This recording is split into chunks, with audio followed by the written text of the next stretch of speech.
सर्वविस्वन्यस्तपादपद्मायते वामहस्तालोलवेदशास्त्रायते ज्ञानसूर्यायते दत्तरूपायते श्रीवेणुगोपालकृष्णाय वन्दनम् श्रीवेणुगोपालकृष्णाय वन्दनम् శ్రీవేణుగోపాలకృష్ణాయ వందనం.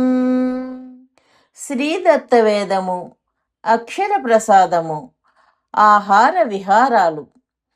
ఆహార విహారాల ఔచిత్యాన్ని స్వామి మరలా మరలా నొక్కి వక్కాణిస్తున్నారు. వాతం శరీరాన్ని, శ్లేష్మం వాక్కును, పైత్యం మనస్సును రోగంలోకి దించి ఆరాధనకు అడ్డు కలుగజేస్తాయి. కనుక వాయువును పుట్టించు ఆహారములను తగ్గించవలెను.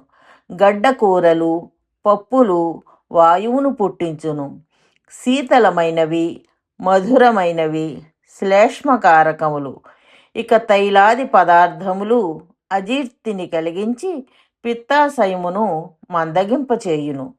వికటించు పదార్థములు కూడా పైత్యరసమును ఎక్కువ కలిగించును. వర్షాకాలమందు విహారము పనికిరాదు. ఇట్లు ఆహార విహారములను నియమించుకొనవలెను. సరిగా నిద్రలేనిచో మనసు నిర్మలంగా ఉండదు. కాన సాధకుడు ఋతువుల కాల ప్రభావమును గమనించి ఆహార విహారమందును నియమములను పాటించవలెను. ఇది చాలా ముఖ్యమన్నారు స్వామి.